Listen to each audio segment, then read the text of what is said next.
Students, आज हम लोग दशमलव भिन्न के कुछ सवालों पर चर्चा करेंगे, जिसमें हम जानेंगे कि कौन सा भिन्न बड़ा है, कौन सा भिन्न छोटा है।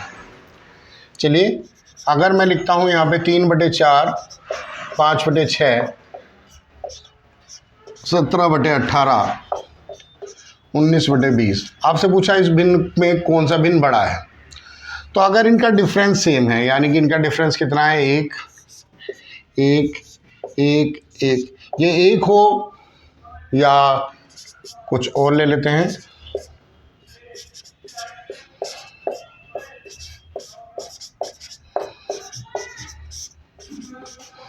इनमें आप देखेंगे डिफरेंस 4 है।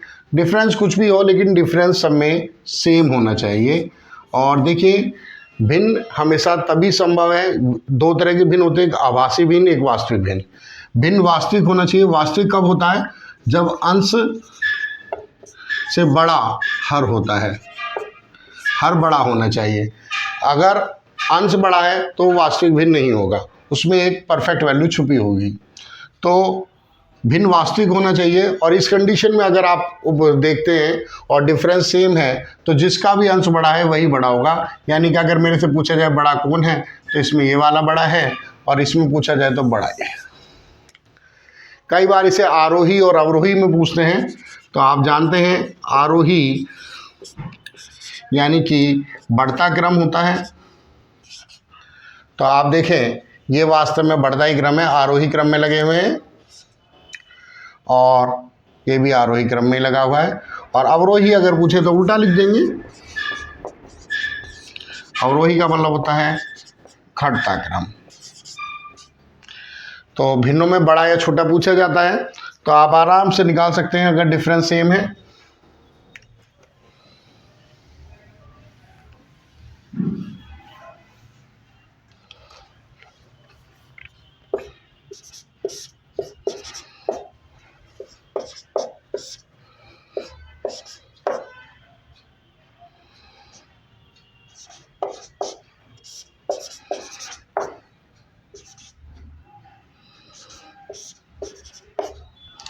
तो ये यहाँ पे डिफरेंस अगर मैं देखूँ तो यहाँ पर है 1, और यहाँ पर है 2, और यहाँ पर है 3, और यहाँ पर है 4। डिफरेंस अलग अलग है। तो ऐसी स्थिति में कौन सा बड़ा है, कौन सा छोटा है? देखिए, कई बार तो हम कॉमनली ये मानते हैं कि जिसका डिफरेंस सबसे कम है वो बड़ा है, लेकिन कई बार इसमें अंतर भी पैदा हो जाता है। इसलिए इस सवाल को चेक ज़रूर कर लेना चाहिए। तो इसके डिफरेंस से भाग कर दीजिए। जैसे इसे भाग करा तो ये 12 आ गया। कॉमनली यही होता है, लेकिन कई बार करीबी संख्याओं में बड़े, जब दूर की संख्या हो जाती है, अंतर पैदा हो जाता है। अब 2 से भाग करेंगे इसे तो ये 7.5 आ गया। 3 से भाग करेंगे ये 8 आ गया।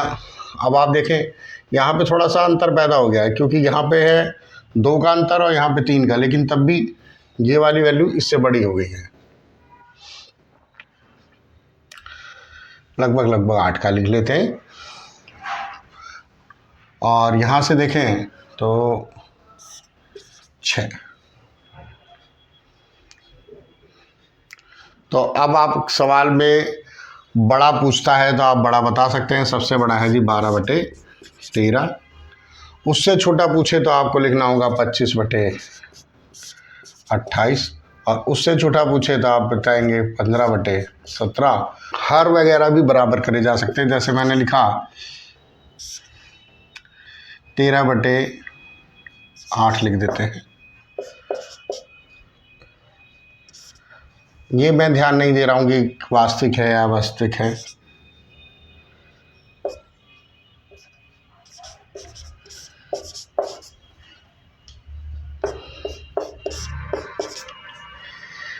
अब मेरे से पूछा इसमें बड़ा छोटा कौन सा है, तो आप आसानी से देख सकते हैं। एक वैल्यू बराबर कर दीजिए। जैसे ये 8, 6, 24, 12 हैं, तो ये सब 24 बन सकते हैं। जब इसमें 3 के गुणा कर दूं तो इसमें 3, इसमें 4 तो इसमें भी 4, ये तो 24 सही, और इसमें 2 तो इसमें 2। आप देखें ये वैल्यू हो जाएगी 22, ये 23 है, ये हो जाएगी 60, और ये हो जाएगी 39। आपसे पूछता है बड़ा कौन सा है, तो आसानी से बता सकते हैं कि आप बड़ा ये। छोटा पूछे छोटा बता दीजिए, ठीक है। आरोही पूछे आरोही बता दीजिए, अवरोही पूछे अवरोही बता दीजिए। तो सवाल को जज करना होता है कि उसे किस तरह से करें, ठीक है। और आसानी से आप छोटा और बड़ा बता सकते हैं। आगे सीखते हैं नई ट्रिक के साथ, नया कंसेप्ट।